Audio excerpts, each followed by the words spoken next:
L'hommage à la nation du lieutenant Boiteux, on retrouve sur le pont Alexandre III Patrick Sauce. Patrick, le cortège est en train d'arriver.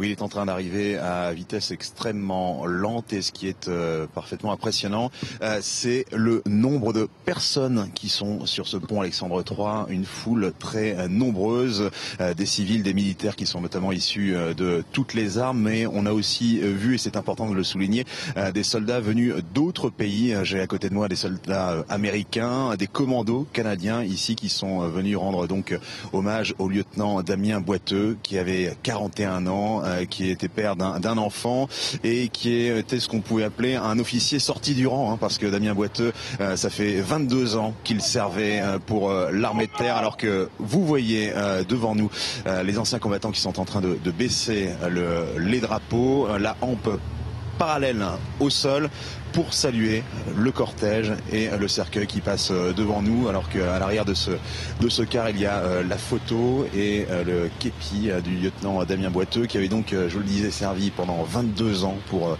l'armée de terre. C'était un spécialiste des missions notamment désertiques. Il aura fait Djibouti depuis les années 90, Djibouti, le Burkina Faso ou encore l'ex-Yougoslavie.